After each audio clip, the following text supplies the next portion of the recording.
Loamy हमेशा दूसरों को धोखा देती थी।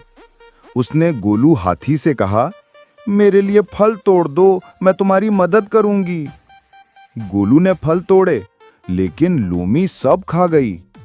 छुटकी ने देखा और गोलू को बताया। अगले दिन जब लोमी मुसीबत में फंसी तो कोई उसकी मदद को नहीं आया। छुटकी और गोलू ने मिलकर कहा, सच्चा दोस्त वही होता है जो साथ निभाए। लोमी को अपनी गलती का एहसास हुआ और उसने सबसे माफी मांगी। सीख: धोखा देने वाला कभी सच्चा दोस्त नहीं बनता। चैनल को लाइक और सब्सक्राइब कर दो।